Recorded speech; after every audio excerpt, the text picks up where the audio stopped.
What's the number one challenge for businesses today? Workforce development, attracting, recruiting, and retaining people. And that's why we created this podcast, designed for the frustrated CEO, the under-resourced recruiter, or the overworked manager, to give you the tools to tackle those WTF moments. It's time to open another workforce therapy file. And welcome back to the Workforce Therapy Files. This is Jamie, and I got Molley here. Hey, y'all. And we have some guests here at the Kentucky SHRM Conference in Lexington, Kentucky. Woo. It's not very often that you get a chance to get on the mic with not one, but two keynote speakers. So we talked to Dr. Brāve Shuck yesterday. I That's right. appreciate that. And today we have a new guest. So tell us your name. My name is Carol. Hi, Carol. Hi, Jamie. Thank you Hi, so much Molley. for joining us. And Carol, tell us about what you do. So I am a speaker, founder of the Brāve Initiative, and I am all about empowering people to get their Brāve on. Yes. What does that mean? Tell us about getting our Brāve on. Well, Jamie, you need to be at the keynote tomorrow so you can understand exactly what that means. But really, it's about being brave enough to be yourself, recognizing that when you kind of step into your most authentic version, most vulnerable version, you're not afraid to open up, share your story, you invite others to do the same. And I think, as HR professionals, if we don't create a safe space for people to bring all of who they are to all of what they do, then we're missing out. Fantastic. I love that. So I have to ask, though, because I love talking to people who decide to shoot out on their own and do something amazing and courageous. Tell us your origin story. Oh, I don't know if we have time for that. Well, I mean, Maybe that'll be for a longer show. yes. Maybe. Okay. So quick version, lost my mom at a young age, was in theater, had a big agent, and it sort of changed the trajectory, and I wanted to do a big fundraiser to shave my head, and my agent said, if you do that, then you're off my roster. And I said, okay, well, thank you and goodbye. And I ended up kind of doing like a global search. So I lived in an ashram in India. I volunteered in Thailand for a year at orphanages with babies and children, shaved my head, raised $10,000 for breast cancer research, met a man, moved into his van, went apple picking in New Zealand for a year, done a whole lot of crazy stories, realized I needed to do something with my life. So came back, I did a master's in communication and was researching those difficult conversations, specifically around end of life. Started a business helping people through that transition, but realized very quickly, not a viable business, didn't want to charge anybody anything for it, and it was kind of sad. So it was sort of my own healing process, but really wanted to help people live big while they still had the chance. So moved over to the empowerment piece, and now I'm all about helping people get out of their comfort zone, live out their brave list, not their bucket list. We'll distinguish that tomorrow. And that's about it. Do we have to stop? I don't want to ever. I don't ever want to stop. I have to tell you that you were sitting here talking about the most amazing life experiences I think I've ever heard in sequence. And then you were like, and I decided I needed to do something with my life.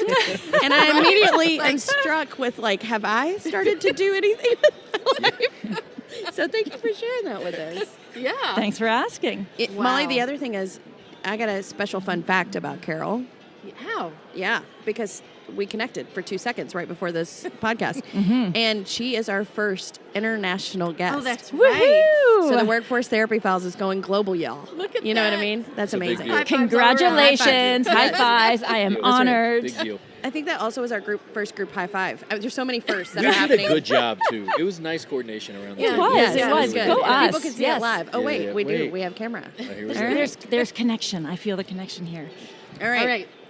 You ready you want to Yep. ask this one? It's happening. Let's do it. So We we get the asked glasses ChatGPT to make a top 10 list of Oh. questions to ask participants in many episodes of a podcast. And I think We have questions 1 through 10. yes. And what number would you like to choose, Carol? I'm going to go with lucky number 7, Number Molly. 7. Also, I love your glasses. Can I Right? just say that? So funky. Thank you. All right. We ready? Yes. No drum roll because we can't hit the table. Jim gets really mad about that. Sorry, Jim. Oh, he's not there. Okay, number 7. What does leadership look like in a future where teams are more global, virtual, and project-based? I've done a lot of talking. So, Brad, you're going to start this one. Ooh, well, I think the leader archetype has changed. We talked about that a little bit yesterday, and I think leadership is kind of being redefined. I personally love the idea of the distributed model. Like, we can lead in different ways and in different places and in different spaces. I feel really badly for people who are trying to make it go back to like 1985.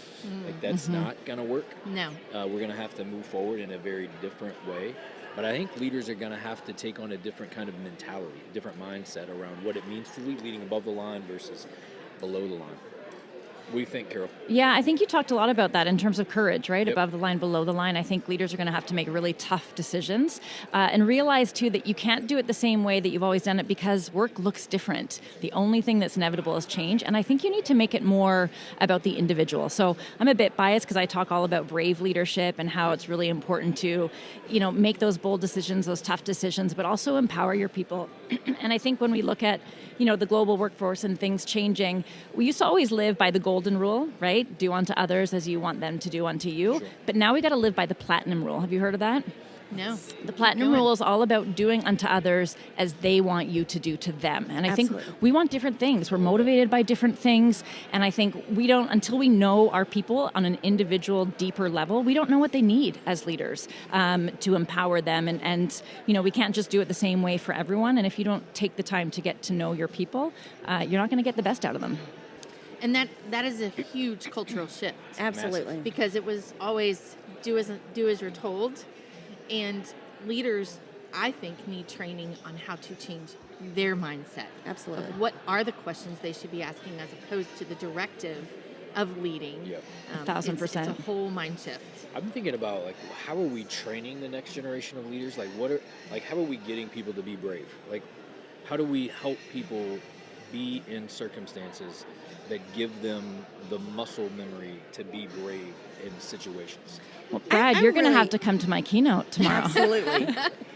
I also wonder if we don't need to challenge leaders to ask how to grow your career outside of leadership if this isn't the gig for you anymore. Yeah. And be okay Because with what that. used to be what used to be the markers of great leadership are no longer those same markers, and command and agree. control is hashtag not today's type of leadership. That's not a good hashtag. We'll come up with something better. It's a long hashtag. It's a little long. Yeah, would I'll do take- better next time. Too many characters. It was on the spot. I also think a lot of the newer generations know things that we don't know, and I think we need to recognize it's okay to surround ourselves by people who are smarter than us. 100%. Right? It's not about you having all the answers. Currently doing it at this table.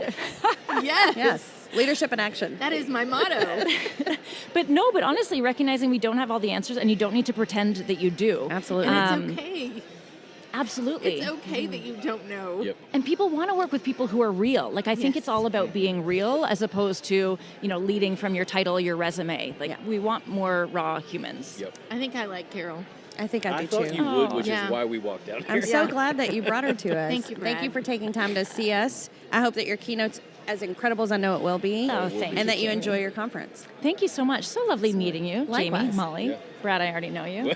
Hopefully this is the first but not the last time we connect. That's my hope. Yes, That is that is absolutely my hope. happening. I'm going to be that person on LinkedIn. Come on, Carol. Come on, join us. You want to come to the Derby? Yeah. That will absolutely be Molly's second question. Love That'll it. happen. Love it. I will be there. All right, so we're going to ask Jim to close that file. Thanks for listening to the Workforce Therapy Files. We hope you learned something new, and we're thankful for the time that you spent with us today. If there's a topic you'd like us to discuss, reach out to us. Our contact information's listed in the show notes. Until next time, keep your head up.